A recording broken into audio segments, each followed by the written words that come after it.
The European Union has approved Ukraine's next defense spending of 6.1 billion euros as Kyiv marks the 35th anniversary of independence from the Soviet Union. A tornado tore through a village in the southwest of France on Monday, injuring 41 people and damaging hundreds of homes. The European Union has approved Ukraine's next spending envelope of 6.1 billion euros for defense procurement as part of the bloc's 90 billion euros loan program, the EU executive announced on Monday. The approval comes as Ukraine marks 35 years of independence amid a rise in civilian deaths from Russian attacks due to Kyiv's shortage of air defense systems. According to a statement by the European Commission, the defense funding aims to supply Kyiv with air and missile defense systems, missiles, ammunition, and radars. The funding also comes as EU leaders participated in key meetings in Kyiv on Monday, including the Coalition of the Willing meeting, aimed at drumming up additional air support and energy supplies for Ukraine as it edges closer to winter. Meanwhile, Ukrainian President Volodymyr Zelensky and First Lady Olena Zelenska honored the memory of fallen soldiers on Monday as the country marked their Independence Day. Zelensky and his wife laid flowers at the Wall of Remembrance, a memorial to Ukraine's fallen defenders, alongside other European leaders as part of the official celebration. No delegates from the Trump administration were present at the ceremony marking the Independence Day as Russia pushes on with its more than 4-year-old invasion of the country. Roofs were torn off and homes were damaged after a tornado tore through a village in the southwest of France on Monday, injuring 41 people. The tornado hit the village of Beaumas, where the destruction was significant. An estimated 300 homes were damaged. Over 120 emergency workers were deployed to the scene and reinforcements are expected from nearby regions. Authorities said 15 people were taken to the hospital.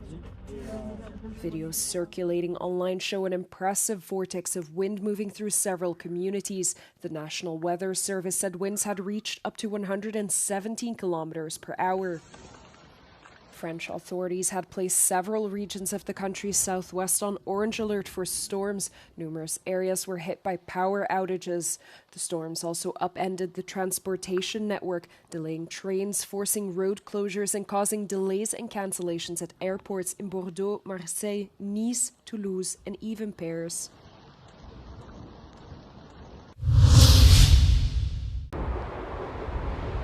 On Saturday, Iceland will vote on whether to resume negotiations on joining the European Union. A yes vote would restart negotiations in Brussels, while a no vote would be a setback for the EU's enlargement drive. Iceland previously applied to join the bloc in 2009 following a financial crisis, but these negotiations were eventually suspended after a Eurosceptic coalition came into power in 2013. By then, Iceland's economy had largely recovered and public support for joining the bloc also faded, with fisheries being a main point of contention. However, a reversal came in 2024 when a pro-EU coalition government took office. Since then, major geopolitical developments reshaped the international landscape, such as US President Donald Trump threatening to seize Greenland and the Arctic becoming a hot spot for rare earth minerals. This made a deeper cooperation with the EU a key variable in safeguarding Iceland. Opinion polls suggest the results are expected to be very close, with farming and fishing remaining among the most contentious issues.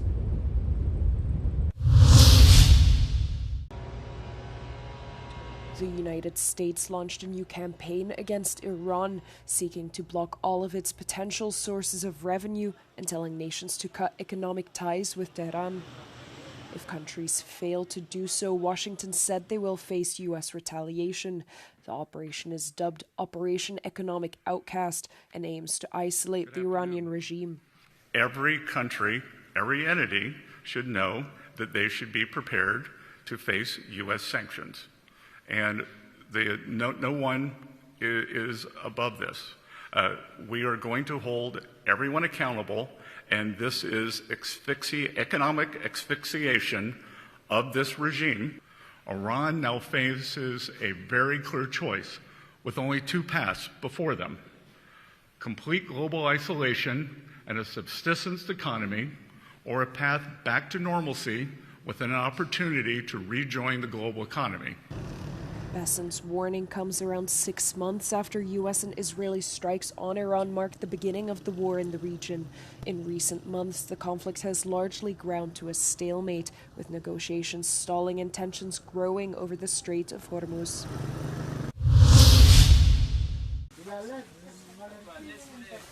The Red Cross voiced alarm after 6 workers taking part in a bid to contain the deadly Ebola outbreak were harmed in attacks last week in the Democratic Republic of the Congo. In a statement, the organization said that attacks against volunteers and humanitarian personnel are unacceptable. Last week, the World Health Organization warned these assaults affect the Ebola response. Yesterday, one of our ambulances was attacked here. One of the ambulance of the response operation was attacked here, in Bunia.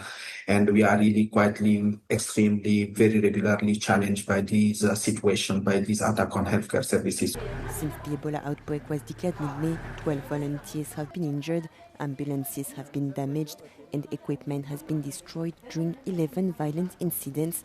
The Red Cross said tensions have emerged with local communities over the handling of Ebola victims' remains. Burials must be supervised as corpses remain contagious. In eastern Congo, youth caravans raise awareness for Ebola amid the attacks on health workers. Sur terrain, lorsque les équipes de la riposte arrivent pour faire leur travail, il y a la jeunesse qui les attaque pour qu'ils ne puissent pas faire bien leur travail. Alors cette activité est organisée pour montrer à ces jeunes-là que la maladie existe réellement et nous devons tous unir nos efforts pour que cette maladie puisse être éradiquée. More than 2,500 deaths from above 5,300 confirmed cases of Ebola have been registered in the DRC, according to the WHO.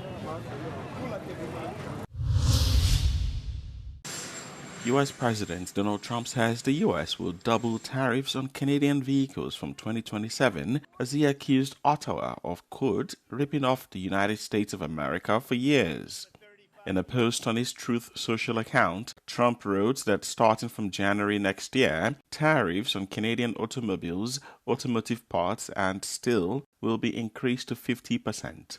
Current U.S. tariff rates on automobiles stand at 25% for non-U.S. content. The threats come amid a growing trade war between the two neighbors that hit a flashpoint on Friday, after talks over a deal to avoid 50% duties on some Canadian goods collapsed. According to Prime Minister Mark Carney, Canada had been forced to walk away from a bad deal. The levies, which came into effect on Saturday, impact some $20 billion worth of Canadian goods. Carney warned that Ottawa would match the U.S. tariffs, quote, dollar for dollar to protect workers and businesses.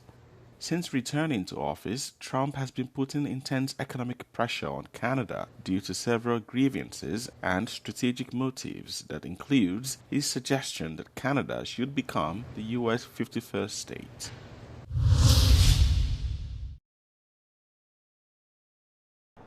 Usually peaceful, the French resort town of Les Deux Alpes was at the center of a controversy a few days ago following a video that went viral on social media in which the manager of this snack bar makes anti-Semitic remarks. C'est qui on est trop nombreux, madame? La communauté juive, vous êtes trop nombreux. Et alors? C'est qu'à un moment donné, ça excède les gens. Ça excède les gens? Mais bien sûr. An investigation has been launched following this incident, but the incident has cast a chill over the resort, which Orthodox Jewish families have been visiting every summer for decades. Disons que ça met une mauvaise ambiance sur la station. Ils ne coopèrent pas du tout, ils ne participent à rien, ni restauration, ni bar. Ni activités, enfin juste les activités des enfants, les jeux, c'est tout.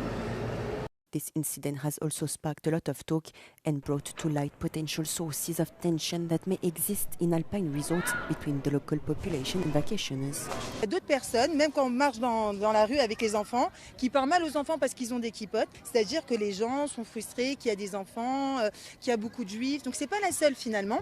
Bon, quand j'étais à Tignes, il y avait des problématiques sur par exemple la piscine, sur le fait de devoir se baigner, que les hommes, que les femmes, il fallait que les maîtres nageurs soient du même sexe que les baigneurs. Et c'est vrai que c'est des fonctionnements qu'on n'a pas, donc qui peuvent, je ne sais pas si conflit c'est le bon mot, mais en tout cas il y a une nécessité d'ajustement et des fois c'est des points bloquants tout simplement. The mayor of US also responded to the controversy.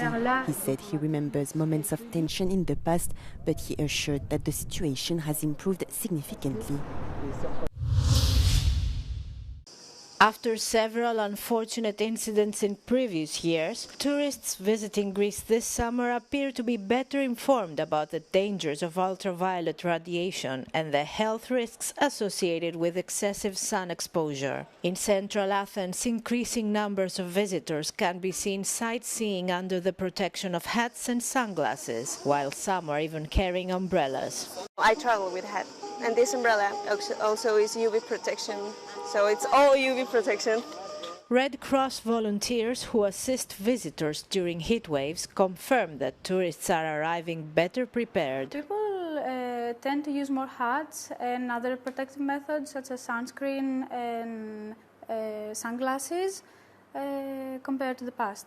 Because I think they're more educated now about the UV radiation and how the sunlight and sun exposure can affect the skin and the aging of the skin and skin cancer. Last summer was the third hottest on record in Greece, yet the extreme heat did little to deter tourists, with the country welcoming a record 38 million visitors.